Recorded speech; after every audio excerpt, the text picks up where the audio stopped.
কোনটা? ও কেশর, কেশর, এটা কেশর। ও এটা আতর। সে স্মেল। চিপিটা খোল, চিপিটা খোল। কেমন বল, সেন্টটা কেমন বল?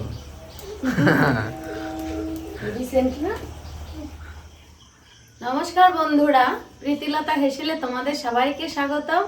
আশা করি তোমরা সবাই ভালো আছো। আমি আজকে নতুন একটা রেসিপি নিয়ে তোমাদের সামনে চলে এসেছি। আমরা ভোলা মাছ কিন্তু অনেক রকম ভাবে খাই, কিন্তু লতি দিয়ে এখন পর্যন্ত আমি খাইনি। তো চলো আজকে আমি লতি আর পেঁয়াজ দিয়ে ভোলা মাছের রেসিপিটা রান্না করব। তোমরা আমার পুরো ভিডিওটা দেখতে থাকো, আমি রান্নাটা শুরু করি। এই মাছটা রান্না করার জন্য দেখো এখানে আমি একটু লতি কেটে ধুয়ে পরিষ্কার করে নিয়েছি, আর নিয়েছি ভোলা মাছ, আর দুটো পেঁয়াজ কেটে নিয়েছি, আর নিয়েছি এইটুকু আদা, একটু কাঁচা লঙ্কা আর সাদা জিরা। আমি এই দিয়ে এই মাছটা রান্না করব। চলো তোমরা দেখতে থাকো, আমি রান্নাটা শুরু করি।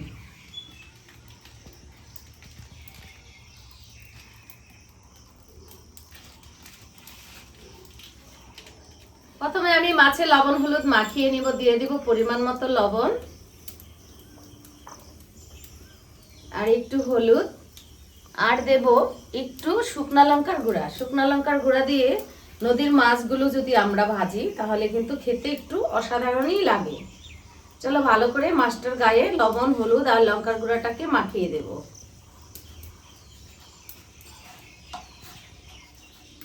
কড়াইয়ে তেল গরম হয়ে গেছে, আমি মাছটাকে দিয়ে দেব তেলের মধ্যে। দেখো এটা কিন্তু পোয়া ভোলা মাছ। ভোলা মাছ কিন্তু 2-3 রকমের হয়, এটা কিন্তু পোয়াটা আবার কি জিনিস? পোয়া ভোলা মাছ, 2 রকমের ভোলা মাছ হয়।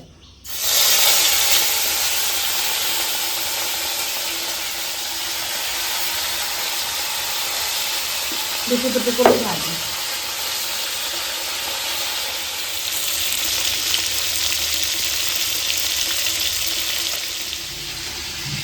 বেটে নেব জিরা,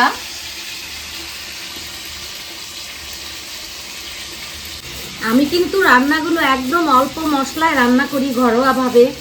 বন্ধুরা তোমরাও এভাবে রান্না করে খাবে, এইভাবে অল্প মশলায় রান্না করে খেলে কিন্তু শরীরের পক্ষে খুবই উপকারী।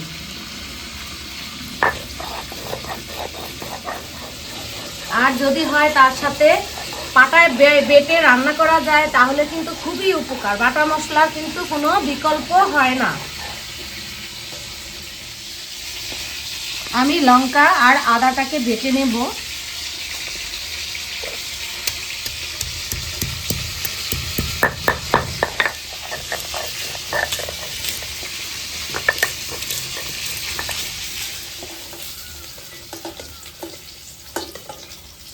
দেখো বন্ধুরা, আমি মাছটাকে কিন্তু অনেক কড়া করে ভেজে নিয়েছি। দেখো একদম শক্ত হয়ে গেছে।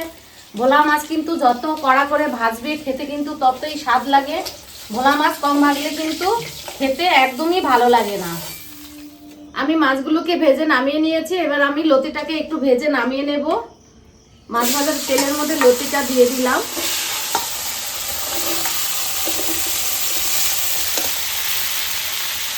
লবণ দিয়ে দিলাম আর 1 চিমটি হলুদ।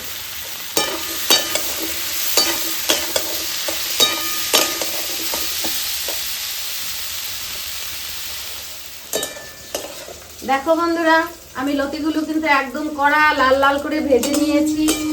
এইবার লতিটাকে আমি নিচে নামিয়ে নেব। এই লতি কিন্তু ইচ্ছে করলে ভাত দিয়ে খাওয়া যাবে, আর কিছু করা লাগবে না।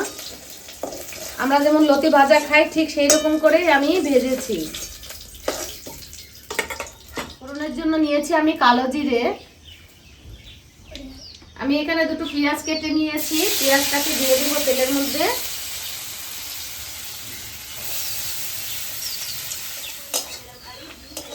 পেঁয়াজটাকে কিন্তু দেখো আমি ঠিক এইরকম একদম কড়া করে ভেজেছি।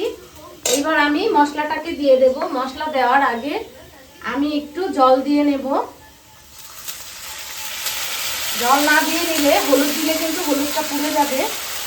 দিয়ে দেব পরিমাণ মতো হলুদ,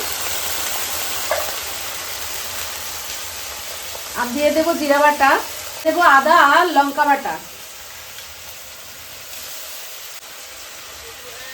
আর দিয়ে দেবো অল্প একটু পরিমাণে কালার হওয়ার জন্য লাল লঙ্কার গুঁড়া। গোসাই কি আবার গলে কাঠের মালা পড়েছেন কেন? হ্যাঁ কি হয়েছে? না তুলছি, হ্যাঁ কাঠের না তুলছি, কি বলছিস? কাঠের না তুলছি। ও সরি, তুলসী মালা এটা না? হাতে বানানো নাকি কেনা? হাতে বানানো, কে বানিয়ে দিয়েছে? জানি না। তা বল জয় শ্রীকৃষ্ণ বল। বল জয় শ্রীকৃষ্ণ, রাধে রাধে বলতে হয় তুলসীর মালা দিলে। কি গোসাই কি দেখছো জানলা পরে? হ্যাঁ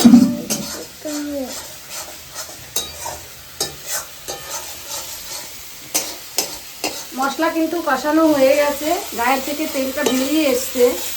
এবার আমি যেই লতিটাকে ভেজে রেখেছিলাম সেটাকে দিয়ে দেব। ওকে অল্প একটু জল দিয়ে দেব।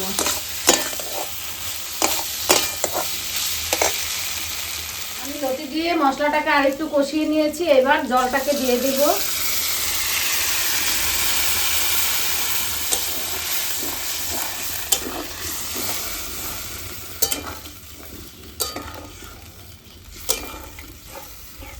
ফুটে গেছে, এবার মাছগুলোকে দিয়ে দেব।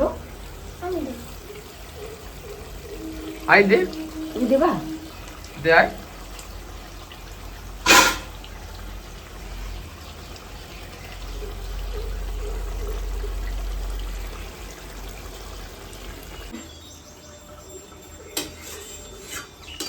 চাকু দেখি তুই লোকের ভয় দেখাচ্ছি নাকি? হ্যাঁ দেখাচ্ছ অর্ক? মাছ কি হলো? হ্যাঁ এই তো হয়ে এসেছে।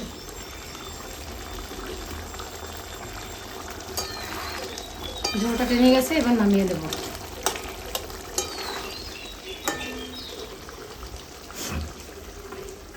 আমার রান্না কিন্তু হয়ে গেছে, আমি এবার নিচে নামিয়ে নেব।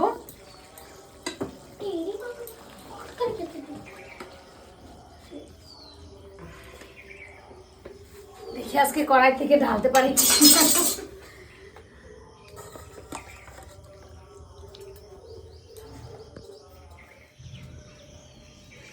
দেখো বন্ধুরা, আমার লতি দিয়ে ভোলা মাছ কিন্তু রান্না কমপ্লিট। তবে এই ভিডিও যদি তোমাদের ভালো লাগে তোমরা বাড়িতে অবশ্যই রান্না করে খাবে, আর খেতে কেমন হয় আমাকে একটু কমেন্ট করবে। আর যদি ভালো লাগে তোমরা আমার চ্যানেলের পাশে থেকে একটা লাইক, সাবস্ক্রাইব, কমেন্ট করে সকলে সুস্থ থাকবে। আর তোমরা একটু আমাকে সাপোর্ট করো, তোমরা একটু সাপোর্ট করলে আমি অনেক কিছু করতে পারবো, চ্যানেলটাকে দাঁড় করাতে পারবো। এই বলে আমি আমার ভিডিও শেষ করছি। তোমরা সকলে ভালো থাকো, সুস্থ থাকো।